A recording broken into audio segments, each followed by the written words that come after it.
Hey folks, welcome back for another episode of Code Club. In today's episode, I am going to make a plot that is inspired by Philip Bump's newsletter, How to Read This Chart. If you don't subscribe to this, it's a really great newsletter. He talks about something that he has found or some question that he's asked over the previous week. And then he kind of does a dissection of how he would go about playing with the data. He also then goes through and looks at other plots that he has found out on the web, in the media, wherever, and kind of does a bit of a critique of those. And so I've really enjoyed subscribing to this. I think it's free. I don't pay anything for it, but Philip Bump is part of the Washington Post and has a column that he publishes there that is also fairly data-driven. So to get his column, you do have to pay a subscription to the Washington Post, but to get this newsletter of his, it is free, and I will include a link here that links to this. Sign up for yourself here so you can subscribe to it as well, and so you can be similarly inspired as I am. This newsletter was published back before March Madness. I forget the exact date. I did talk about it in a recent newsletter. I'll put a link to that newsletter down below where I provide a 30,000-foot view of the visual that I want to recreate with you here on YouTube. Anyway, like I said, this one was posted before March Madness, and he talks in the beginning about seeding and kind of the seeding for the 65 or 68, however many teams are in the NCAA tournament now. I wasn't so interested in that. What I was interested in was this section where he talks about a clever map of American health. So he got interested in this data because this map, a chloropleth map, which was called a bivariate chloropleth map, say that many times fast, was showing the association in counties between those that smoke to a high level and those that drink to a high level. If you look at this legend in the bottom left corner, the colors to the blue that go up and to the left indicate high levels of smoking in a county relative to other counties. Those that go up and to the right indicate high levels of drinking. So yes, like Wisconsin, Minnesota, Michigan, we're looking at you for high levels of drinking, but basically Appalachia, we're looking at you for high levels of smoking. And so then where you have high of both, you get very dark colors, right? And where you have low of both, say like Utah, which has a high Mormon population that really discourages drinking and smoking, you have very low levels of each, right? And so this legend is a bit wonky to study. And so he got thinking about, well, what would be other ways to visualize this data? So what he keyed in on as an alternative is a biplot, something like this, where you could put the level of smoking on the y-axis and the level of drinking on the x-axis, right? And so then each point here represents a different county. And so in the US, we have zip codes that are 5-digit numbers. That is not what this is. This is a FIP code, FIP, not ZIP code. The first 2 digits correspond to the state, and then the final 3 digits correspond to the county within that state. So a few things stand out to me about the data. This is a scatter plot with a fitted line through it, right? So this is a regression line showing that counties that have more smoking are more likely to have less drinking, and counties with more drinking are likely to have less smoking, right? And then you have counties in the bottom left where you have very healthy individuals. I believe these 49s are for the state of Utah. This 09 is for Connecticut. I think we'll talk about that here in a bit. And then there's counties in the upper right that would be those that drink heavily and smoke heavily. Anyway, again, this is a scatter plot, right? And the thing that stands out to me about this is that you have different shades of green, basically intensities of green. And if I had to guess, you could do this by using the alpha parameter within geom_point. And alpha controls the amount of transparency in a point. So if you have a lot of points on top of each other, it appears more green. Whereas if you have a point like up here where the finger is on my pointer, that is perhaps only one county has that level of smoking and drinking, right? He then has a variety of counties that he has highlighted around the peripheries. And so these then appear to be using my favorite plotting symbol, something like 21, where we have a solid green center as well as a black border. And then he has an annotation with the FIP code indicating that. One thing that stands out to me about this FIP code, the 28063, is that it appears to have a white background because you'll notice the regression line, which is another interesting component to this figure, is cut out and we don't see the line go through the number. He also then has these crosshairs, the vertical and horizontal thin gray lines showing the median level of smoking and drinking across all these counties. Because the coefficients indicating the level of smoking and drinking are largely relative across county and don't really have an absolute value, those aren't included on the axes, but he does indicate that the y-axis is adult smoking and the x-axis is excessive drinking. He then also adds an annotation in bold indicating the upper left quadrant is less drinking, more smokers, and the lower right corner is more drinking, less smokers, right? So there's a variety of things going on in here that I thought were pretty cool.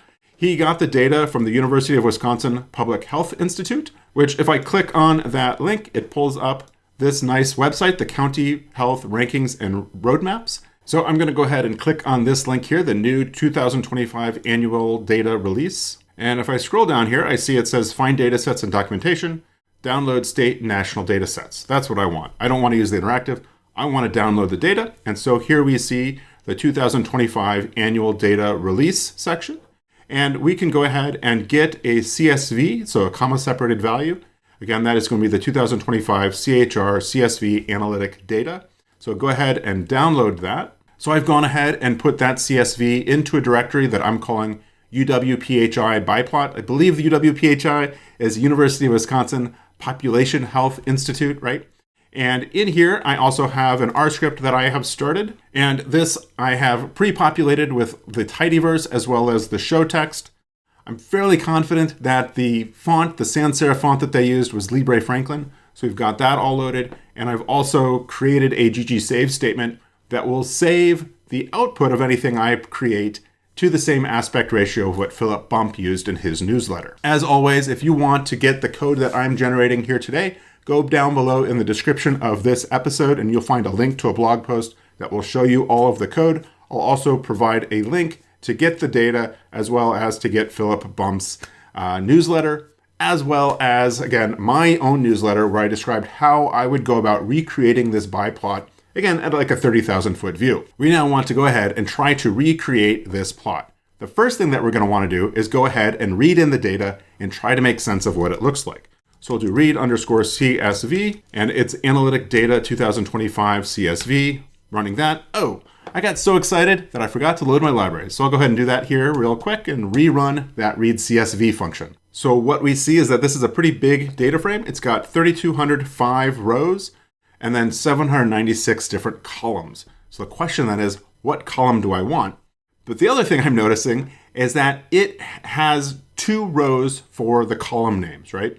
And so it has state FIPS code and then state code. And so I think I actually want to skip the first row so that this state code or county code becomes the column header, right? So let's go ahead and in here we can do skip equals 1. So now we see that we've got those lowercase non-spaced column names.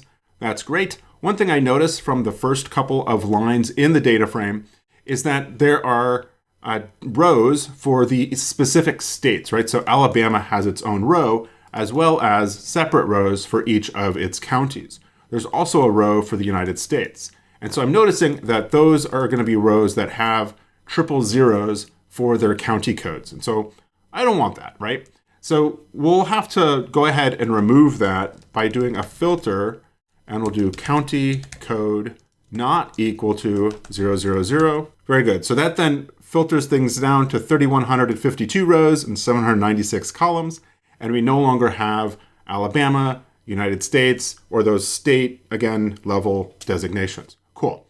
But if we scroll back down here, I'm noticing that there's a whole bunch of column names here that are kind of wonky, right?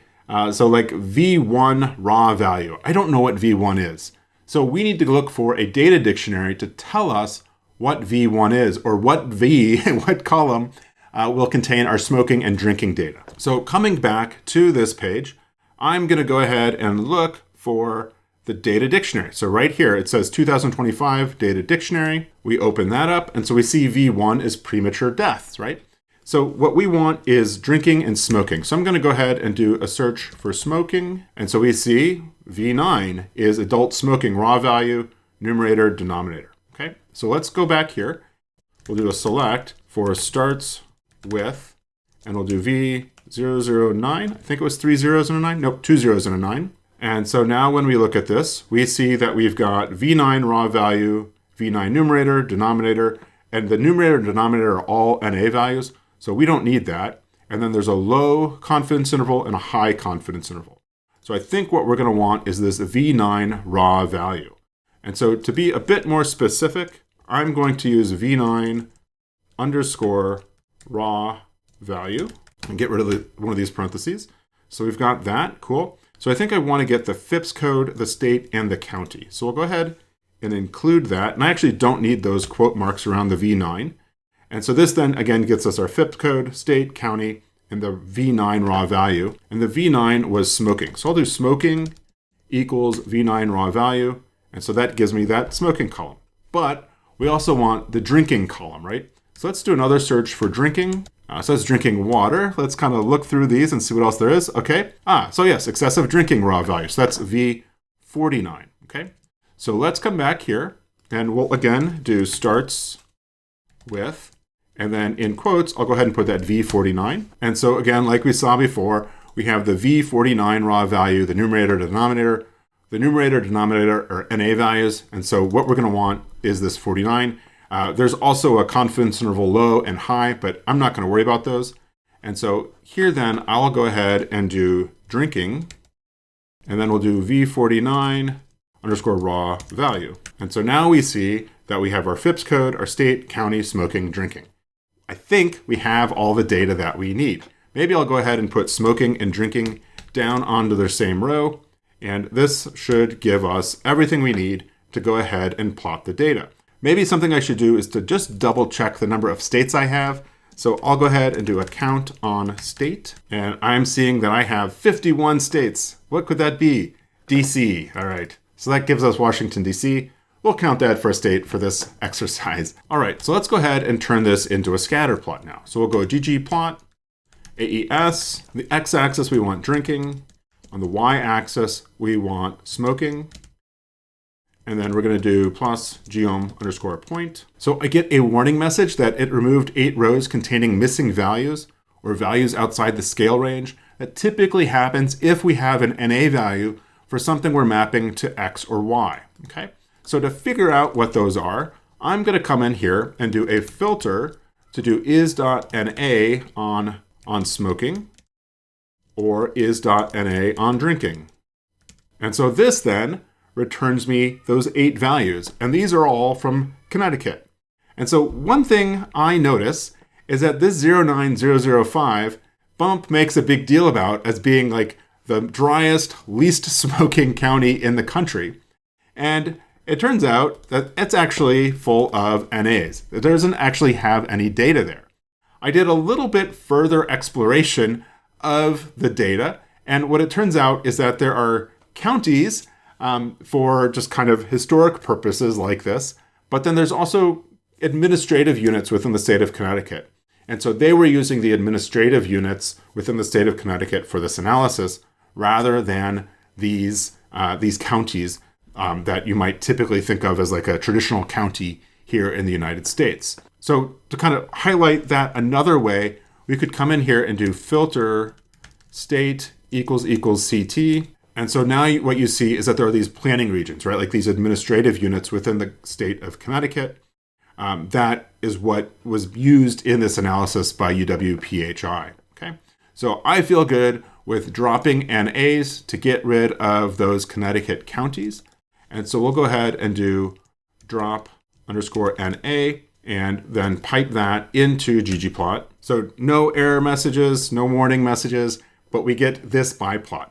And so if you look at this, you'll notice it's quite a bit different from what Bump had, right? All of his counties fall on even columns and even rows, right? And so I'm wondering if he applied some level of rounding to his data. Let's look back at this data, right? And so if I run these first few lines through the drop NA, I find that the data goes out to the thousandths place, right? And so I wonder what happens if I round this to say the hundredths place, right? So let's come in here and we'll do mutate and I'll do smoking equals round smoking and we'll do digits equals 2. And then we'll do the same thing with drinking. So we'll do drinking equals round drinking digits equals 2. And then we'll pipe that into everything else. And it appears I misspelled drinking somewhere. Right here, I forgot an N before the K. And so now we see we have the nice gridded appearance like what Bump had, right? And so we'll see like there's these 2 points kind of at an angle up at about 12 o'clock, and then 2 points down below it vertically coming down with one over to the left. And we see the same kind of pattern here, right? And so I feel like we're doing a pretty good job of recreating the pattern, and I'm confident that he did round the data to get things to fall on this nice grid-like structure.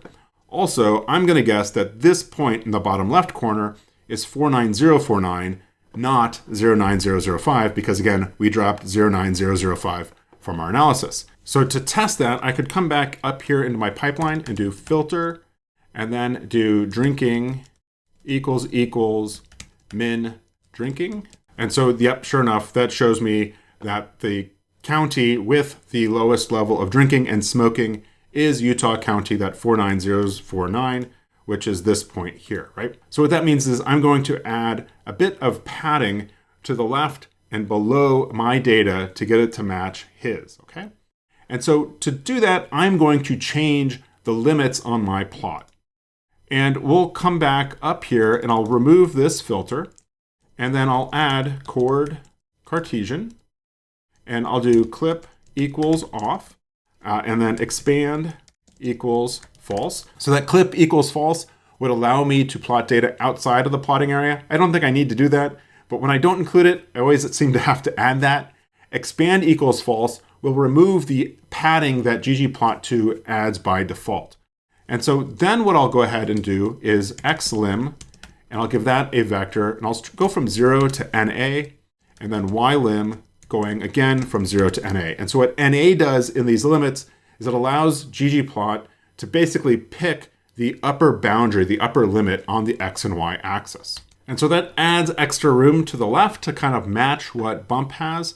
And it also adds some space below, but I think we're going to need some more space below, and we're certainly going to need more space up at the top. For now, I'm not going to mess with this too much because we still need to add in the titles and get rid of the axis text and labels. And so I don't want to muck around too much with the positioning of things until I get kind of the periphery of the plot looking right. So for now, I think what I'll do is I will go ahead and set the limits to go from 0 to say 0.4 on the y-axis and 0 to 0.3 on the x-axis. And so let's put this to 0.3, and here we'll do 0 to 0.4, and we'll leave it there for right now. So let's go ahead then and clean up the axes and the background of the plot. So let's go ahead and start by removing the background. And so we'll use the theme function. We'll do panel.grid equals element blank, which will remove the grid lines from the background, and then panel.background equals element blank to remove that gray background. That clearly gives us a white background. And now I want to get rid of the x-axis ticks, text, and titles. And so we'll come in here and we'll do axis.text equals element blank, axis.ticks equals element blank, and then axis.title equals element blank. And so that cleans that up. But we do want the y and x-axis lines. So we'll come in and do axis.line equals element line. And so that gets us our axis line. It seems to be a little bit thicker than what they have. So in here, we can do line width 0.5. And I don't think I gained anything. Let's take that down to say 0.3. So now let's go ahead and add in the titles. And so I'm going to go ahead and copy the title and the subtitle. And we'll come back up here and do labs. And we'll do title equals something, that. And then subtitle equals that line, right? And so now if we add that, we're also going to want a caption, which is the text at the bottom of the plot, right? Which will be this source, University of Wisconsin Population Health Institute. Oh, and I'm putting it in the wrong place. Let me clean this up a bit. And now let's go ahead and run this and see what we get. So we've got all that stuff entered, and now we want to clean it up a bit to make it look a bit more like what they have. And so, of course, we're going to want to use the the font that they're using, which again was this Franklin font. And so we can apply Franklin to everything in the theme by doing text equals element text. And we'll do family equals Franklin. All right, and then we'll also add in here plot.title equals element text face equals bold. And then we'll also do plot.caption equals element text. And we'll then do hjust equals 0 to get that to be left justified. All right, and so now we have our title and our subtitle. I think those font sizes actually I think that looks pretty good. I think my subtitle might be a little bit smaller than theirs, and my caption title might be a little bit too big. You know what? I'm not going to worry about those so much. I think what I'll do to compensate is to add margins to the top of my title and around my subtitle. So let's go ahead and do that. So in here with plot title, I'll go ahead and do margin equals margin, and then T, let's do 3. And so that brings my title down a smidge, and I think is a pretty good position. Let's also go ahead and add a bottom margin. So let's do B equals 5. All right, that brings it down, but not enough. We'll go a little bit more. So let's take that to maybe say 15. Okay, that went down, but just too far. Let's bring it up to say 13. And I think that looks pretty good. Maybe we could take it up to say 12. Okay, I think that's pretty good. So I would like to add a little bit of margin to the bottom of my subtitle. And so we'll come in here and do plot.subtitle equals element text. And we'll do margin equals margin. And let's do B equals 5. And that didn't do much. So let's go ahead and add that to 8. And that gets that to come down. And I think that's pretty good. And then now let's look at our caption at the bottom. And I think this looks pretty good. Maybe we want to add a little bit of margin to the top of our caption. And so here we can again do margin equals margin, T equals 5. Again, what I'm doing is I don't know the specific margin values. So I'm putting in a value and then I'm going to adjust from there. So I put in 5. I think that was the default value actually. So let's now up that to 7 and see what we get. And that gets our axis line to match the horizontal position of their axis line. And so I'm pretty happy with that. Okay, now I feel like I can take on adjusting the location of my points. And so again, this point here where my crosshairs are is the same as this point. And so I need to add a little bit of padding to the bottom of the y-axis. And so we can come back up to y-lim. And so let's change this 0 to say negative 0.05. So that brought it up. And if I take my crosshair and drag it across, you can see that it's too high, right? So we added too much space below it.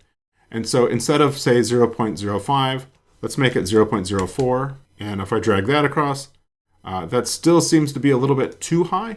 And so again, let's now make this say 0.035. And let's try this trick again. And I think that is bang on. Cool. Now let's think about the y-axis. So again, if I drag this across, I see that my crosshairs are too high. And so I need to add more room to the top of the y-axis. And so again, we can adjust that. Let's do 0.42. And I think that added too much, just barely too much. So let's maybe make that 0.415 and we'll check this out again. And that's pretty on. We might want to add a little bit if we're being really persnickety. Let's maybe make that 0.417. And I think that's great. That's perfect. Now we want to think about the X positioning, right? And so again, if I bring these on top of each other, and we think about the position of that 0.49, right? So that's that point and that point. So I need more room to the left on mine. So if we come back here, let's again do negative 0.01. So I see that moved mine to the right a bit, but just not quite enough, right? We need to come over a little bit more. Let's try 0.02. And if I pull that down, that is pretty bang on. I'm happy with that. And now we want to think about the right side, right? And so again, if I move this down a little bit further, this point here that is under the line corresponds to this point here, right? So we need to add room from the right. So again, on the X limit, we have 0.3. Let's maybe take that up to say 0.33. And so that's too far, right? That's that value there. So let's take it to maybe 0.32, and maybe that's still too far. So let's try 315, and that's not enough. This point is to the right of my line here. So let's take that up to say 3.17. And I think that looks pretty good. And so I notice on the left side that it adjusted a little bit. So I'm going to go back and fine tune the left side and the right side and maybe iterate back and forth a little bit, as well as the top and bottom. And I'll be right back once I've got those values figured out, so that you don't have to kind of watch me going back and forth and just kind of driving everyone a little bit too crazy. So what I settled upon was negative 0.03 to 0.317 on the x-axis and negative 0.035 to 0.416 on the y-axis. I don't know if you can spot any differences, but to me, they look pretty dead on in terms of similarity of the plot. Again, they have this 09005 in the bottom left corner. That doesn't belong there because that's NA values. So I'm not going to worry about that. So I feel pretty good that we have our scatter plot laid out the way that they do. Now what I want to do is go ahead and focus on the color of our points. I also think that their points are a little bit smaller than mine. So to adjust the points, we could come in here and do size equals, say, 0.5. And so you can see that shrunk them down. Let's maybe take that back up a little bit. Let's try 1 and see what that gets us. So I think that size point is very similar to what they have. Let's go ahead and change the alpha. And we'll do 0.2. And so that doesn't give us the full story, right? Because we want to see what it looks like with our green. So I'm going to consult my good old friend, the digital color meter, and see if these points all kind of have the same 47, 91, 26. Pretty similar, but not identical. Maybe I'll just pick that 47, 91, 26, copy that. So we'll come back up to geom point then, and then do color equals 47, 91, 26. So that got me red, which is not what I wanted. And I think it's because I put 47, 91, 26 in quotes inside of AES, right? And I put that up here in ggplot for some reason. I'm sure somebody yelled at me for doing that. We want that in geom point instead, outside of AES. There we go. Now we have our green colors. And I think that does a fairly decent job of replicating what they have in their plot. And so I'm going to stick with that. So I think I'll go ahead and add the median line for excessive drinking and the median line for adult smoking. To do that, we're going to have to create a separate data frame. And so I'm going to take my data frame here that is generated by this read CSV, and I'm going to call this smoking underscore drinking. All right, and then we'll go ahead and load that, and we'll pipe smoking drinking into the ggplot pipeline. Just want to make sure everything still looks the way it's supposed to, and it does. And so I'm going to take smoking drinking, and I want to calculate the median for the smoking and drinking columns, right? And so to do that, we can go ahead and do summarize median smoking equals median on smoking. And then we'll do median drinking equals median drinking. And of course, I misspelled drinking again here. So that gets us these two values.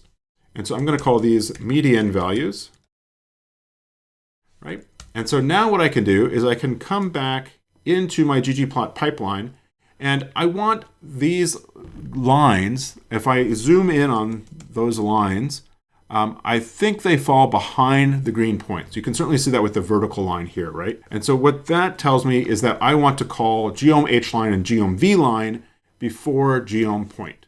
So we'll do geom vline, and we'll do x-intercept, we'll do medians, $med drinking. All right, and then we'll do geom hline, y-intercept equals medians, $med smoking.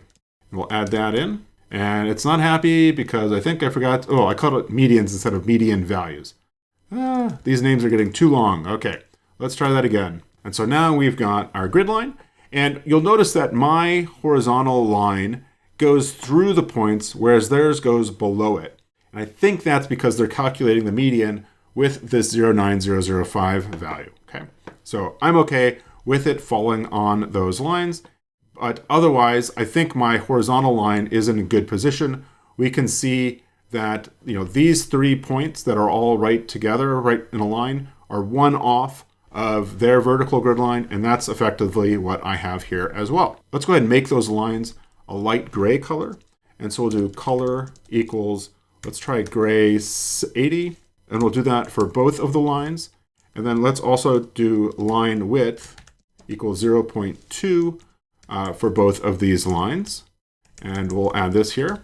And so that gets us a nice thin gray line for both the median level of smoking going horizontally and vertically for the level of drinking. So that's all looking good. Since we're talking about lines, let's go ahead and add this regression line, okay? So one way that we could think about doing this, and that I would have thought about doing it, would be to come back up to after geom point and do geom_smooth. And so if we did like geom smooth, we'll get something like that, which is not what we want, right? We want a straight line, right? And so what we could do up in geom smooth then, we could do formula equals y tilde x, and then method equals lm for a linear model. And so that then gets us our line, right? But one thing I notice is that their line goes from the limits on the x-axis from the left to the right. Ours only goes to the extent of the actual data. We're going to want to try something different, and that will be to actually fit the data using a linear model. So I'm going to go ahead and comment this out, and we'll come back up and we'll take smoking, drinking, and we'll want to go ahead and fit this using a linear model. So we'll do LM and we'll do smoking tilde drinking. And so what this means is it's a formula notation where we're going to try to explain the level of smoking based on the level of drinking. And we'll then use data equals smoking, drinking. And so this then gives us an intercept coefficient of 0.2814 and a slope of -0.5. And so that makes sense, right? Like this is a line that starts in the upper left and goes down towards the lower right. I then would like to go ahead and get these coefficients because we could then use geom AB line, right? So if we add in here then geom AB line, we could then give slope equals, I could do -0.5133, intercept equals 0.2814, right? But I feel like that's cheating. Well, let's see what this does first of all. So that gets us what we want, right? It gets us a line going from edge to edge of the plot. One thing I'm wondering though is if I zoom in, that line goes over the top of the points. And so we want to make sure that geom AB line is called after geom point. So let's go ahead and move this back down to where we had geom smooth. But again, this is kind of cheating, right? To hard code those numbers in. So let's go ahead then and call this model. And if I take model and do str on model, we can see the structure of that model object. And if we kind of scroll back up to the top here, we see that there is a slot in this list called coefficients. And so the first value in the coefficients vector is the intercept, and the second is the slope. So if we take model $coefficients and 1, that should be our slope. Or actually, that's not our slope, that's our intercept, right? All right, intercept, and then slope will be model $coefficients, number 2. So let's go ahead and load all this in, and then I'm going to replace the -0.5133 with slope, and the intercept of 0.2814 with intercept. And there you go, we have our line, right? And that looks pretty good. I feel like the line is maybe a little bit too thick. So let's go ahead back up to geom AB line, and perhaps then we could do line width equals 0.25, and maybe it could be thicker. Let's take that up to say 0.4, and I think that's pretty good. All right, good enough. Now let's go ahead and add the counties that they have arrayed around the cloud of points. And so 2 things are going to have to happen here, right? So we're going to have to add a point that is a larger circle with a border, but it's going to be the dark green color. We'll also have to add the FIPS code for each of these points, right? And one thing I'm noticing is that if you look at like this 28063, again, like I said before, the line we don't see behind it. We also don't see the grid line going through this 38085. So what that tells me is that I want to make these labels so I can make the background of my text white to be opaque so that we don't see the line. So again, these labels then are going to have to go on the top of all the existing data. We will also have to do this by creating a separate data frame with the values we want. So I'm going to go ahead in here and I'm going to make a codes of interest. And this is going to be a tibble. And actually, I'm going to make it a tribble. This allows me to give a formatted table that I'm going to list out the different FIP codes that I want. And then with those codes of interest, I will then join that with smoking, drinking to get the X and Y coordinates for these codes of interest. So I'll go ahead and do code. I'm also going to add an HJust and a VJust column because as I look at this, some of the labels are vertically justified on the point. Some of them are to the right of the point, right? But horizontally justified, right? And so basically, we're going to want to play with the horizontal and the vertical justification of the text around the point. And so for now, I'm going to leave those all as 0. But, I might think about, that I've got this first code of 02180. We'll do 02180. That needs to be in quotes. And then for now, I'll go ahead and make my H and V just zeros.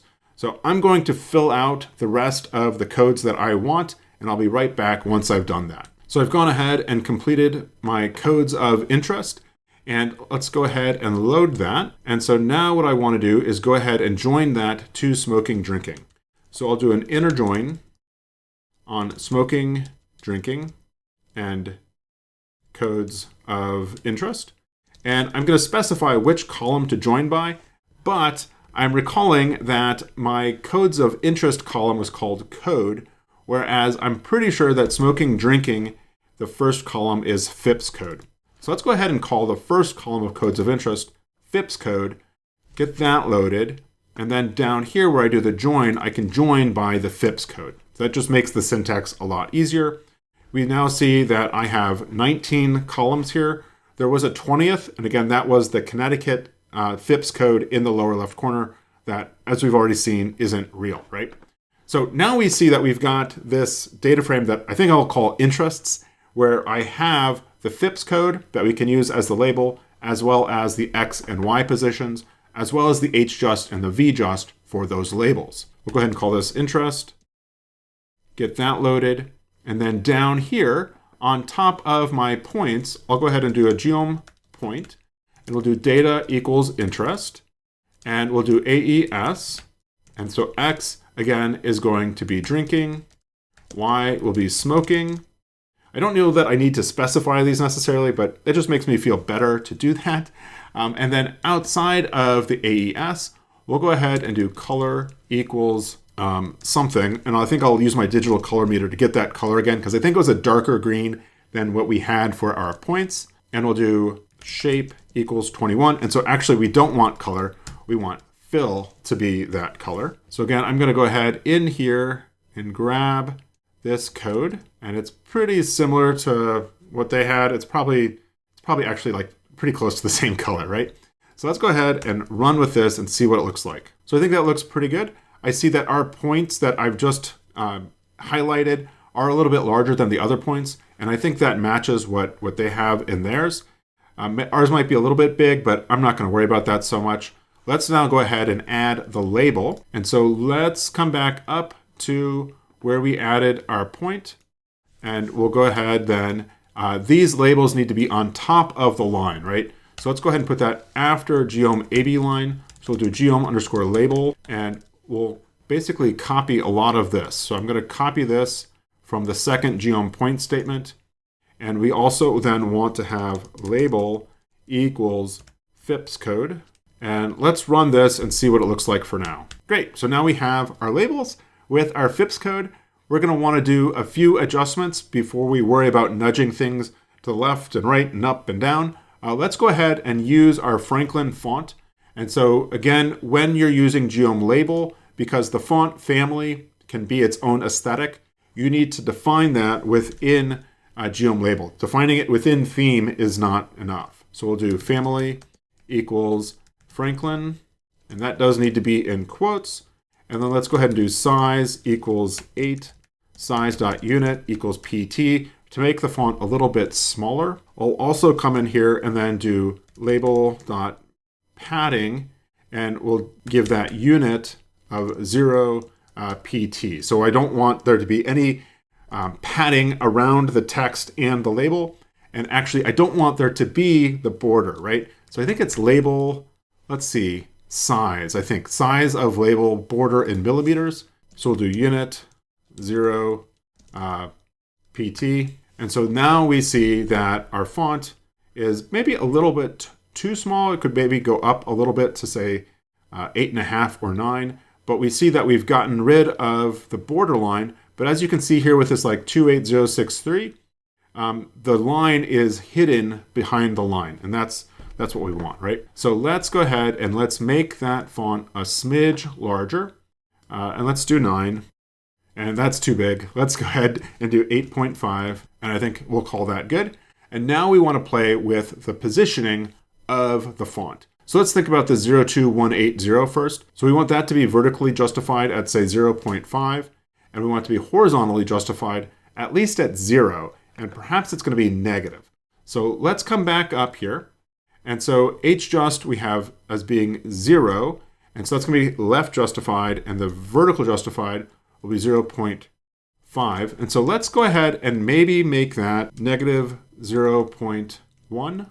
And so then to incorporate that, what we'll need to do is in geom label, we then need to add hjust equals interest $hjust, and vjust equals interest $vjust. And so we see that everything gets kind of moved because I put zeros in for a lot of things, but I'm focusing on this 02180, and I see that it could move to the right a little bit more. And so instead of 0.1, negative 0.1, let's go ahead and make it negative 0.15. And I feel like that's a pretty good spacing. And so what I'm going to do is basically replicate that value for 38085, 02070, and all these on the right side. Let me go ahead and do that, and I'll be right back. So that has those labels correctly placed. And so now let's think about on the other side where we're going to want things to be right justified, like this 46121. So we'll come back up here. And if I had to guess, it's again going to be 0.5 for the vertical justification, but maybe we'll make it positive 0.15. Actually, it's going to be 1.15, right? Because 1 is right justified, but we want to add a little bit extra to get it away from the point. And so there's that 46121 with a pretty good placement. I'll now go ahead and do the same for these points where it is right justified on the point. So those points on the left side of the plot now are right justified like we desired, and so that's looking pretty good. So now we want to think about the points on the bottom. So these 5, right, where they're below the point, but they're justified at the center horizontally, right? And so let's think about 49051 as our example. And so again, for hjust, we want that to be 0.5. So here we'll want it to be like 1.1 perhaps, because 1 will be at the bottom, and then we're going to go a little bit further. So there's our 49051. We see that we want it to go a little bit further down. I did 1.1, let's do 1.3. And it could probably go a little bit further. So let's go ahead and take that to 1.5, and that will probably be good enough. So again, now I'm going to replicate that for these other points where it is at the bottom of the point. Very good. So the last point we want to think about is this 38079, which is vertically justified above the point, but horizontally justified at the center. I'm going to go ahead and make the hjust 0.5, and I think I'll do a negative 1.5 for the vertical justification. Actually, it's not negative 1.5. Negative 0.5 to be above the point. And so there we go. We see that label is above the point. Very good. One thing I'm noticing is that because we made the padding so small, the line is running into the 3 on mine. Again, theirs is a bit different than mine because they have this extra point in here that shouldn't be here. So let's come back up to geom label, and let's make this maybe 1 point padding. And that gets us a little bit of spacing. So let's see what happens if we take that up to say 2 points. So I'm noticing that it's increasing the space between my point and my label. And so I'm not such a fan of that. So maybe I'll go ahead and take that back down to 1, and I'll call that good enough. So we're almost done. The last thing I need to do is add the axis labels for adult smoking, excessive drinking, as well as the annotation for the 2 quadrants. So to do that, we'll come back up here, and I'll go ahead and do annotate. We'll do geom equals text, and then we'll do x of 2 values, y for 2 values, and then label, we'll do adult smoking, and of course that needs to be in quotes, and then we'll do excessive drinking, and we'll add that in. So I want family equals Franklin, and I think I want the same font size as I had up here, right? So I'll go ahead and copy this down, all right? And so now we need x and y coordinates.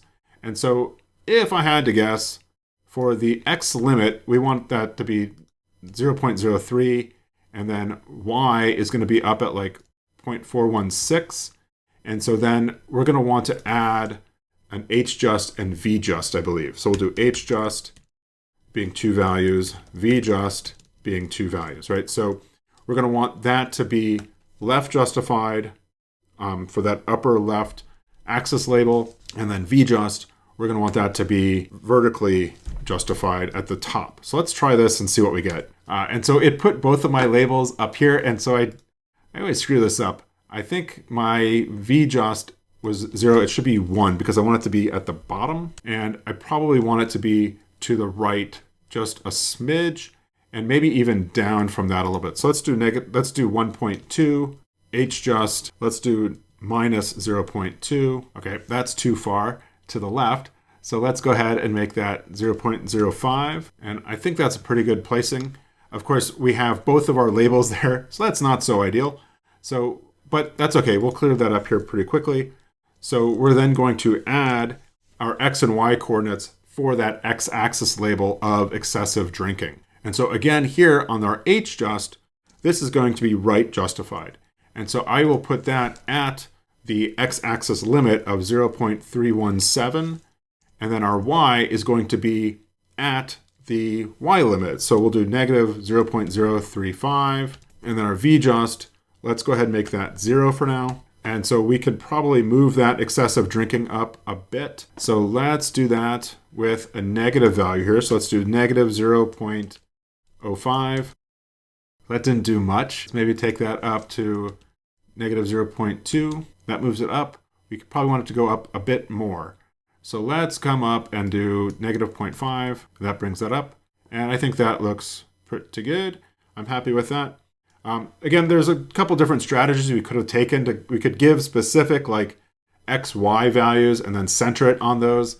I'm choosing to kind of left justify things on the limits. I think that looks a little bit nicer in the long run, but you try it with the specific X and Ys, center justifying it on those, and let me know how that goes. Now what we want to do is add this less drinking, more smokers, more drinking, fewer smokers. So I'm going to go ahead and copy that, and we'll do another annotate function in here. And we'll do annotate geom equals text, and then we'll do, again, x equals c something, and actually we'll probably do that right here, right, where we'll give the specific x and y values, and then we'll do label, and I'll plop that in, and we're going to have a line break here separating the two lines, and then we're also going to have more drinkers, fewer smokers. Get a \n there, and let's go ahead and put this over separate lines. So for my x-axis, I'm going to move it to the right of the x bottom limit a bit, right? And so here I've got negative 0.03. I'm going to go ahead and put in 0 and see where that gets us. Our y limit, it's not quite to the y limit, which was 0.416. So let's try like 0.35. And that 0.35 actually should go for the y position, not the x position. And then the second label, the more drinking, fewer smokers, in the bottom right corner here, is going to be right justified. And so I'm going to put here 0.317, and we'll be sure to do HJust 0 and 1, and we'll get that. And then our y position is down here, and I think that's going to be like 0. So let's try 0 there and see what we get on this. Oh, and I forgot a plus sign at the end of my annotate statement. So let's try that again. And that's actually pretty close. Let's go ahead and shrink the font, make it bold, and shrink the line spacing. And we'll see where we're at once we've done that. I'm going to use the same information that I used up here for my font with the Franklin and the size. And so we'll pull that down here. And we'll also want to do font face equals bold, and then line height equals 1. So I think that looks pretty good. Maybe I'll make the font a little bit bigger. I think I was using 8.5, but maybe I could take that up to 9 because I think it needs to be a bit more pronounced to help interpret the appearance of the figure. And I think that's pretty good. So our upper left one is perhaps a little bit lower than it needs to be, and our bottom right one is perhaps a little bit lower than it needs to be. So those could both go up a smidge. So let's come back up here to the Y, and maybe let's go up to like 0.37 and 0.2. So that went up way too much, and I think I put 0.2 rather than 0.02, but maybe I only wanted to go up a tenth. So let's change that and make this 0.36 and then this 0.1. And I think that looks really nice. I think we've done a pretty good job of recreating what he had in his original figure. Some of the things that I really like about this figure is certainly it's much easier to interpret than that was it a biplot chloropleth, the map, which is really hard to interpret. One thing I don't like so much is using these FIPS codes because I don't know about you, but I have no clue what 38085 is, right? It probably would have been better to name the county. The downside, of course, is that then is going to get just really wordy and the text is just going to be really long. Perhaps what we could do is, perhaps what we could do instead of naming the county and the state would be to put like the 2-letter abbreviation for those states, right? Because I'm not going to know what county 49 and state 49 is, or 51 or 43. But what's interesting to me is that these 49 counties, there's 1, 2, 3, 4, 4 counties from state 49. And I'd like to know who those are, right? And so right now, I just don't know, right? I could go back and look at the data, but that's going to be hard. And again, there's a couple 28s and there's a couple states that show up repeatedly. And so it'd be interesting to know who those are. And just having these FIPS codes really isn't doing it for me. But on the whole, I think this is a pretty slick way to do it. I would encourage you to think about how we might take our code here and think about how we would make this into a function that we could use for any pair of variables in the overall data set. If you go back through that Bump newsletter, you'll notice that he looks at a variety of biplots. Things like vaccination, voting, a variety of health metrics. And so this drinking and smoking is just one comparison, right? And so we might think about how could we create all possible pairwise comparisons, right? The other thing that I often advocate for is having an opinionated title. So this how smoking compares with excessive drinking. It doesn't tell us anything, right? Perhaps this median county values could be down in the caption, and this could perhaps be the subtitle or something like that. But the title could be something like smoking and drinking are inversely proportional or inversely related to each other, something like that, right?